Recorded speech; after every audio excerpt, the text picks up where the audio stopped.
Mes amis, les pitreries des drones ukrainiens en mer d'Azov se poursuivent depuis plus d'une semaine et demie maintenant, presque 2 semaines, car hier, le 14 juillet, nous avons eu une nouvelle compilation.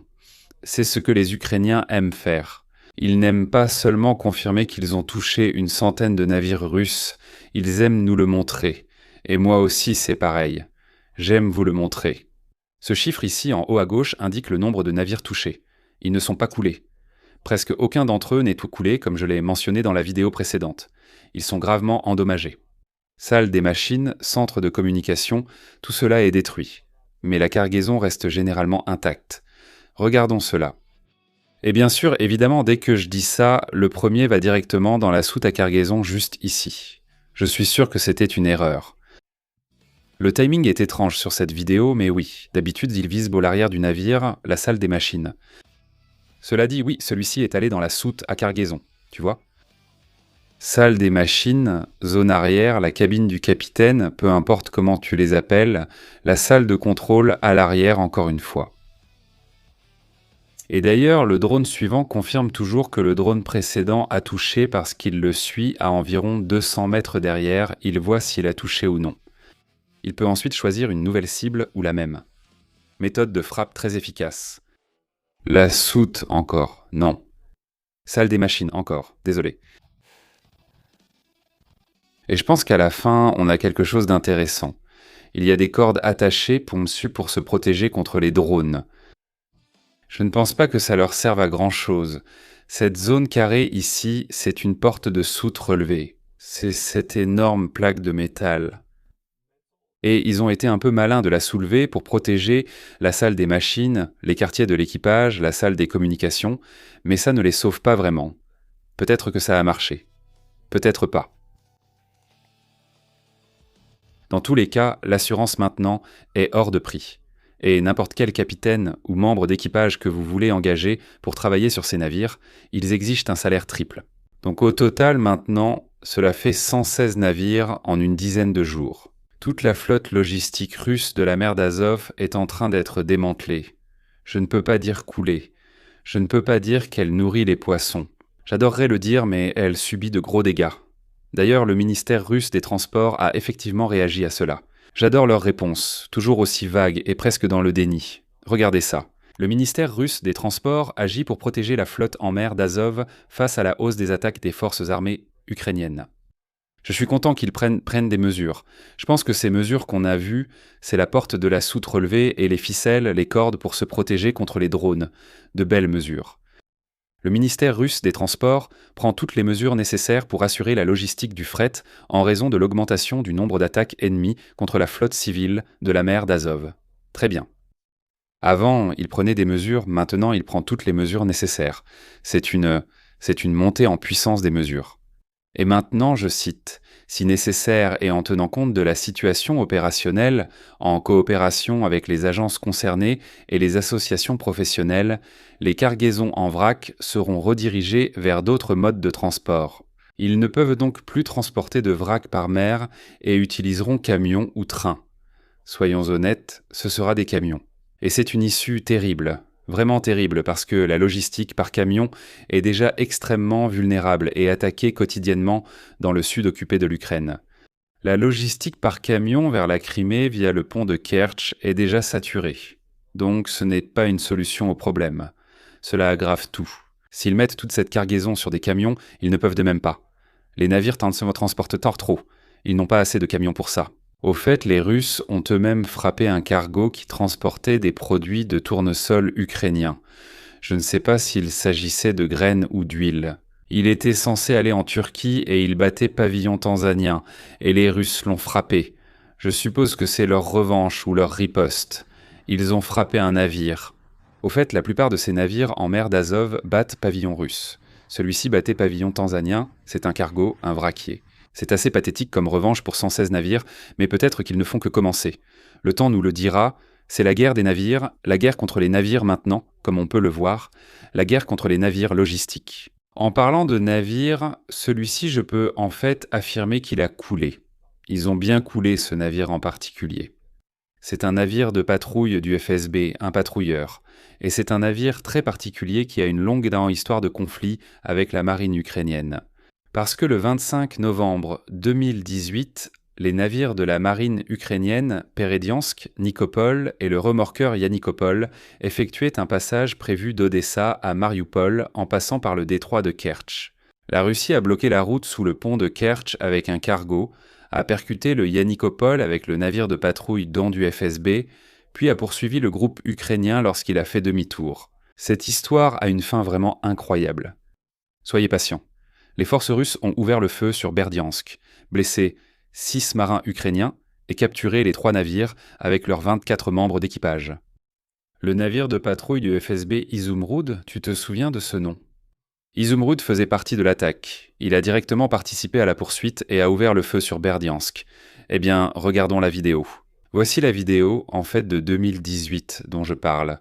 C'est Izumrud ici, sur le côté gauche de l'écran, et voici le patrouilleur ukrainien. Et ce qu'ils font ici dans cette vidéo, les Russes, il y a 8 ans, c'est qu'ils percutent ce navire ukrainien. Je vais avancer la vidéo jusqu'à ce moment-là. Et son Zumbrot a en fait ouvert le feu, celui-ci juste ici. Et... boum, il le touche. Ils ont foncé droit dedans, capturant les 3 navires ukrainiens. Et maintenant, qu'est-il arrivé à ce navire? Le navire du FSB. Eh bien, il a été coulé par un USV ukrainien ou véhicule de surface sans pilote, un drone maritime, drone marin, appelez-le comme vous voulez, le bateau sans conducteur. Façon stupide de dire ça. Un drone aquatique, il a été coulé par un drone aquatique. C'est le karma. C'est 8 ans de karma accumulé qui s'est soudainement libéré dans cette explosion de ce drone aquatique. Le drone s'appelait Sargon 3000. Au fait, il a coulé en mer Noire, bien sûr, mais sur la côte, là où Novorossiysk est le port, juste ici. Et plus précisément, à seulement 23 km du palais de Poutine, le gigantesque. Il a coulé à seulement 23 km de là. Voici la photo satellite du navire, littéralement coupé en 2 par l'explosion et à moitié coulé. Tu me dis qu'il est légèrement endommagé par des débris. Moi je te dis, c'est un futur récif de corail. Celui-là, il dort avec les poissons. Et pour une fois, j'ai raison. Juste pour te donner une idée visuelle, voici le palais de Poutine, juste ici. Et c'est là que le navire a coulé, c'est à Gelandjik. C'est le port de la ville où il a été coulé et attaqué. Donc c'était à seulement 23 km. Ça fait 14 miles. Je suis presque sûr que Poutine ne va pas du tout visiter ce palais, vu à quel point les drones maritimes ukrainiens peuvent s'en approcher. D'ailleurs, ces drones sourçants ne sont pas rapides. Et tout comme les drones aériens ukrainiens, ils sont bruyants. Ils sont facilement repérables. On peut les détruire avec des tirs de mitrailleuses. Nous avons vu de nombreuses vidéos à ce sujet. Pourtant, ils frappent la côte russe de la mer Noire comme s'il n'y avait pas de lendemain. Comme s'ils contrôlaient la mer, ce qu'ils font. Alors maintenant, mes amis, j'ai sélectionné 3 vidéos pour vous sur la défense aérienne russe. Voici les équipages et les armes qui sont censés défendre les cargos de la mer d'Azov contre les drones ukrainiens. Et certains de ces navires possèdent en fait exactement ces mêmes armes. Celui-ci, par exemple, est une mitrailleuse lourde Yak 27-12,7. Elle est généralement montée sur un hélicoptère d'attaque russe Mi-24. Alors appelons les choses par leur nom. C'est un minigun d'hélicoptère pour nous civils ici. Mitrailleuse d'hélicoptère, grosse arme, très dangereuse et avec un recul massif, un retour de force, appelez ça comme vous voulez. Donc si vous voulez la tirer comme Schwarzenegger ou Stallone, il vaut mieux avoir les mêmes muscles. Ce gars-là ne les a pas. Alors il tire et regardez ce qui se passe. Il répète pour des interceptions de défense aérienne. Un petit cercle, une petite danse, une valse avec l'arme. Regardez ça. Donc, cadence de tir folle, calibre fou, impossible à contrôler, ça part comme si de rien n'était. Et ce type se baisse juste avant. Ça aurait pu être sa fin. Et regardez comment ce type essaie maintenant d'arrêter l'arme. On voit bien que ce n'est pas facile à arrêter. Elle fait encore 4 ou 5 cercles avant qu'il puisse la stopper. Et maintenant, il est vraiment malin. Il se relève et ça touche le canon. Que pourrait-il se passer maintenant? Ouh là, tu as vu ça? Il touche le canon. Pan! Aïe, merde. Je crois qu'il était chaud, enfin qu'est-ce que j'en sais? Bon, une seule vidéo, juste une vidéo drôle. La prochaine, en fait, félicite les Russes parce que ce type bien précis, avec cette arme bien précise, abat en fait un drone ukrainien d'une manière vraiment impressionnante. Mais juste pour vous montrer sur quoi il compte, ces mitrailleuses. Voit le drone, ouvre le feu et parvient à faire ce que 99% des équipages de défense aérienne russes ne peuvent pas faire. Il abat réellement le drone, tant mieux pour lui.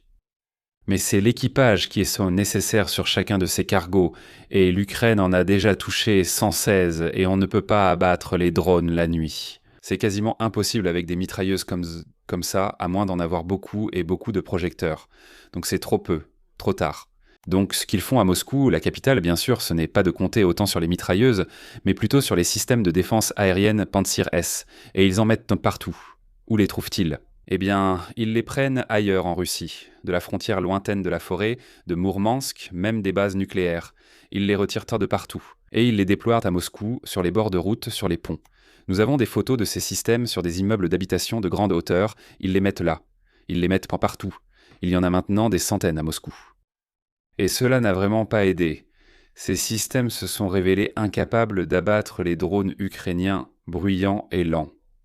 Mes amis, aujourd'hui, je n'ai qu'un seul nom à mentionner sur Buy Me a Coffee, mais je le fais avec fierté. Il s'agit de David Negveïski. Gvieski, merci beaucoup de nous avoir rejoints. S'il te plaît, invite aussi tes amis à soutenir la chaîne. Merci. Comme vous le savez, le livre est épuisé. Désolé, vous ne pouvez plus l'obtenir. Pourtant, beaucoup l'ont acheté alors qu'il était déjà épuisé. Ici, en Estonie, c'était la nuit et je dormais. Donc je me suis réveillé avec pas mal de commandes que j'ai dû rembourser. Maintenant, c'est fait.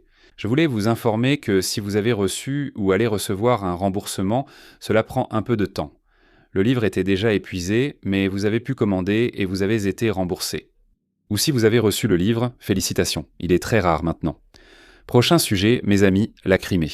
Et en Crimée, je n'ai en fait écouté aucune de ces interviews avec Medvedev, le chef des forces armées ukrainiennes, c'est-à-dire simplement le chef des forces de drones. Son plan et sa stratégie font des merveilles pour transformer la Crimée en une île, l'isoler, détruire la logistique sur la mer d'Azov également, qui approvisionne la Crimée. Écoutons-le dans ses propres mots. Je me demande même pourquoi je ne l'ai pas inclus plus tôt. Il n'y a pas de essence en Crimée. Et laissez-moi vous dire qu'il n'y en aura pas. Nous rendons les conditions insupportables pour les envahisseurs sur la péninsule. Nous fermons maintenant les routes d'accès. Pas les routes de sortie. Nous ne touchons pas au pont de Crimée, si vous n'aviez pas remarqué. Eh bien merci, monsieur le chef des forces armées. J'ai remarqué, et vous aussi. Tout le monde se demande pourquoi ils n'attaquent pas le pont de Crimée, alors que des cibles à 5 km de celui-ci sont frappées. Même celles juste à côté sont frappées quotidiennement. La Crimée brûle, chaque jour. C'est une stratégie avisée de la part de cet homme lui-même en ce moment. C'est la route de sortie. Il faut laisser une route ouverte pour que les rats puissent en quitter le navire avant de le prendre. Laissez-les partir par là. Laissez tous ces millions déguerpir. Ce pont sans s'arrêter est roulé bien au-delà de l'Oural pour vivre en paix. C'est ce qu'ils ont perdu en s'installant ici pendant plus de 10 ans. C'est leur boomerang, leur karma. Ils n'auraient pas dû venir dans notre Crimée, qu'ils partent maintenant en Sibérie et recommencent à zéro s'ils sont assez jeunes. J'adore la façon dont il le dit. Nous ne les arrêterons pas. Qu'ils partent, on s'occupe de toute leur logistique. Je trouve cette stratégie brillante, comme frapper ces 100 navires à l'arrière, dans la salle des machines, sans les couler mais en les endommageant pour qu'ils deviennent un poids mort pour la marine russe. Ce sera terrible pour eux. C'est pareil pour la Crimée. Vous détruisez le pont de Crimée maintenant. Ils ont essayé une fois sans succès et ne recommencent pas, car ces routes de sortie se sont révélées très efficaces. Les Russes fuient. Il y a un exode depuis la Crimée qui se produit depuis 3 ans. Lentement mais sûrement. Les Russes quittant la péninsule. Comme il est vraiment difficile d'y vivre maintenant, il y a des pénuries de tout. Gaz, électricité. En hiver, le chauffage est en panne. Des drones sont partout. Les plages ensoleillées attendues sont désormais couvertes de tranchées et de dents de dragon. C'est réel. Les Russes croient qu'ils vont se battre sur les plages, mais non, les combats ont déjà lieu. Avec des drones, ce qui leur permet de déplacer des troupes, de livrer des munitions et de transférer d'autres équipements et ressources militaires utilisés contre nous dans le sud. Donc il dit qu'ils détruisent les camions, et c'est vrai. Les drones de Madjar contrôlent la mer d'Azov. Ils contrôlent pratiquement l'espace aérien du sud de l'Ukraine occupé, la RR 280, l'autoroute de Novorossiya, que tous ces camions logistiques militaires empruntent pour approvisionner le sud de l'Ukraine occupé. Les drones de Madjar frappent cette autoroute tous les jours. Donc il sait ce qu'il fait. Il le fait extrêmement bien.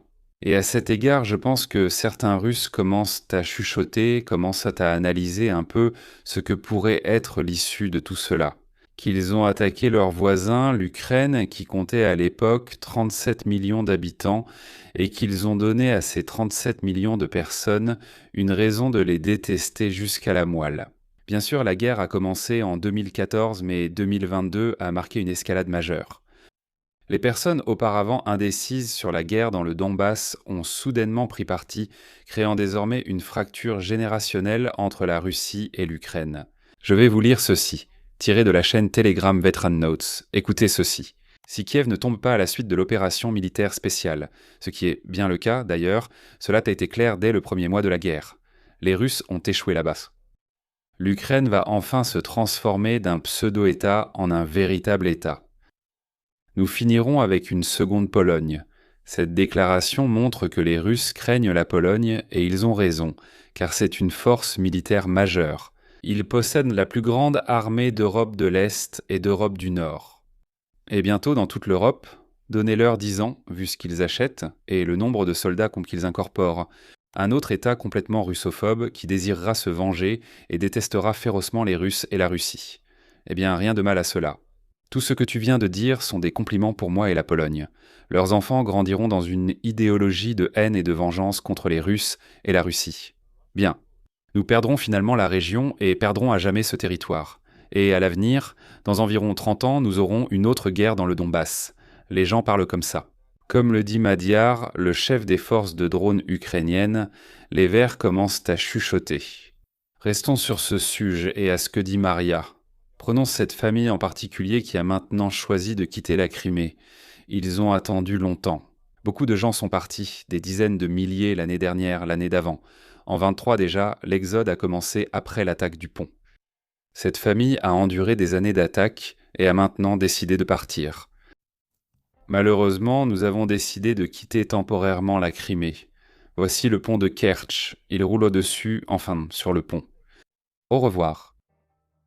C'était une décision difficile car toute notre vie est ici.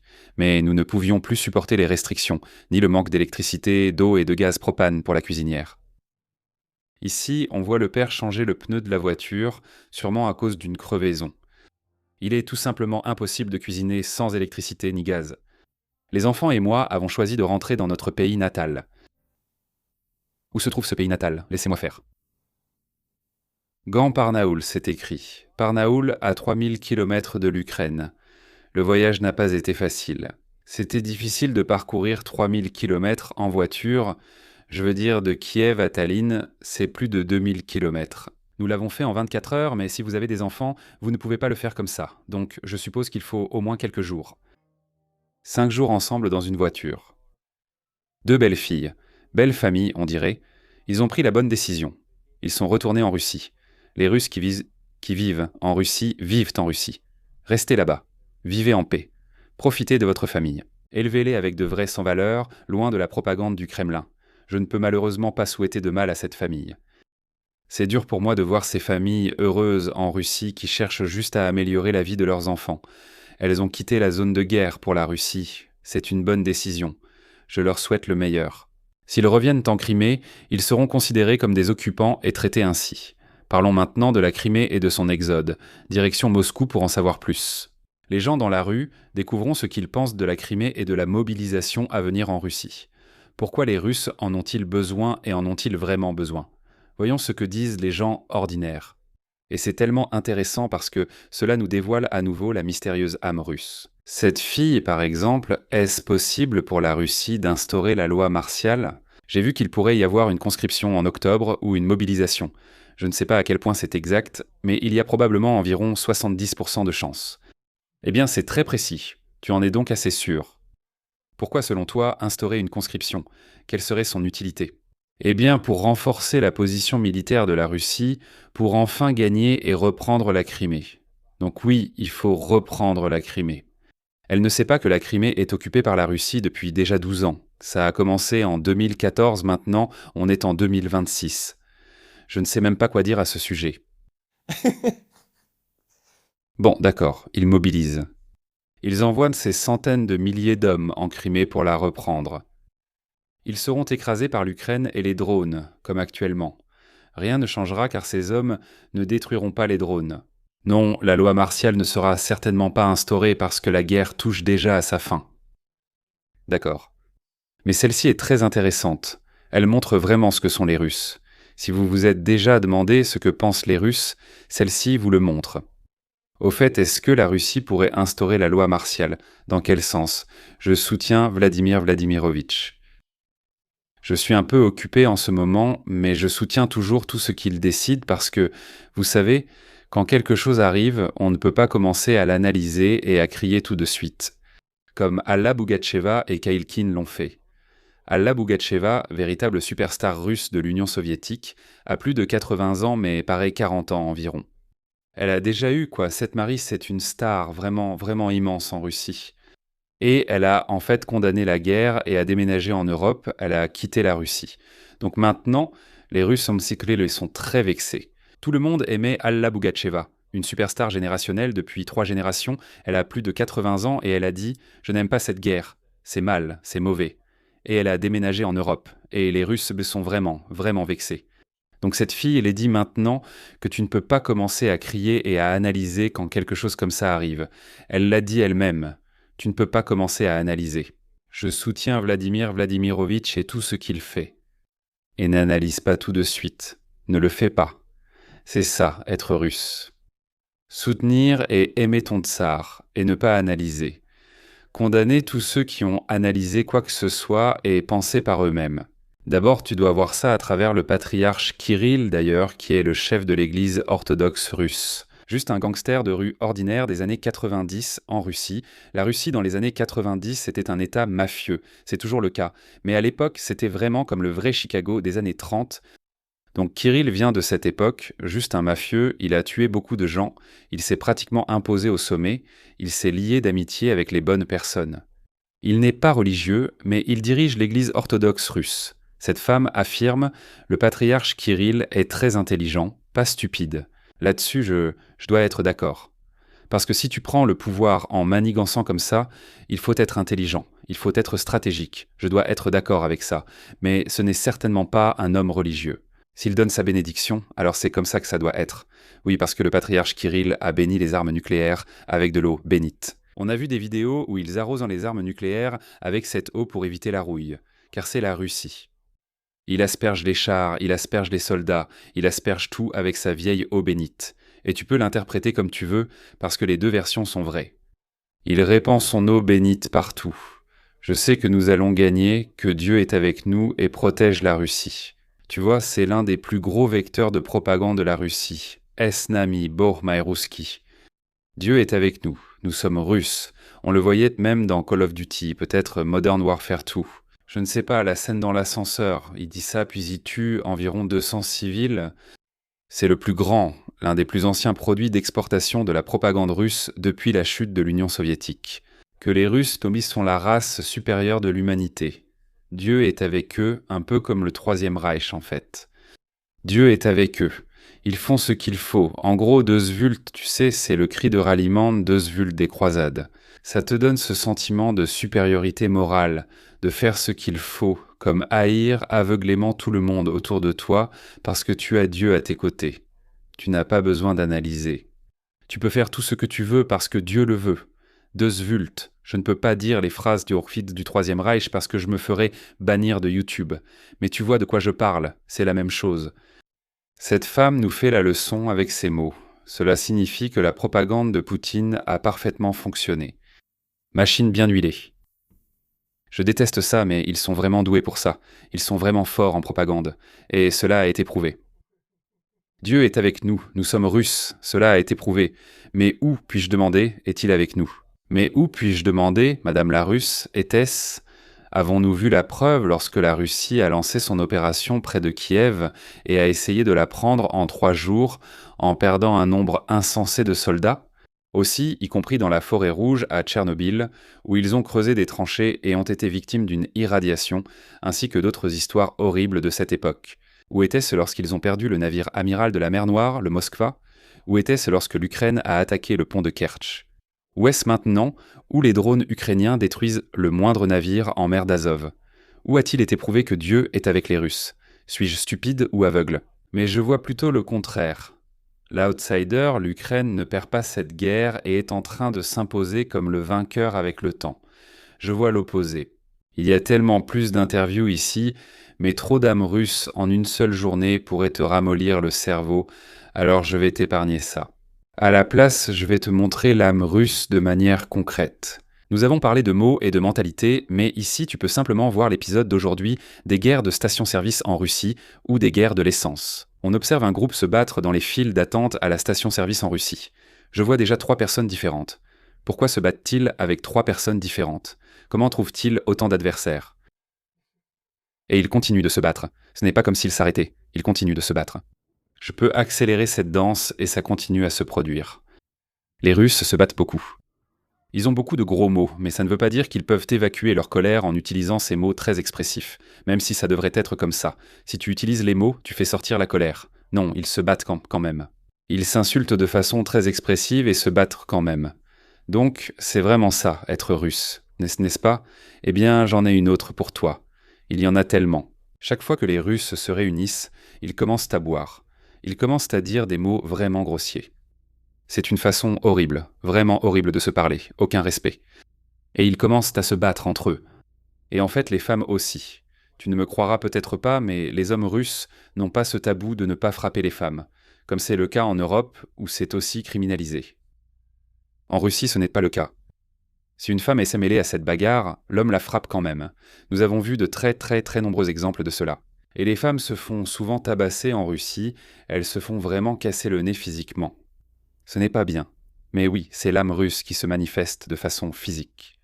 J'espère qu'en regardant cette vidéo, je vais commencer à comprendre ce qu'est vraiment ce russe. Ce n'est pas comme Rocky IV ou n'importe quel film qu'on a vu de l'époque de la guerre froide où l'Union soviétique était présentée comme une grande nation puissante, un peuple fier. Les soviétiques n'ont jamais été fiers. Ils ont toujours été des esclaves, toujours des paysans. Ils ont toujours vénéré le tsar, que ce soit Poutine, Nicolas II ou même Staline. Il y a toujours le tsar au sommet. Et ils veulent toujours baisser la tête et le servir aveuglément. C'est leur état d'esprit. Ils aiment aussi boire et se battre.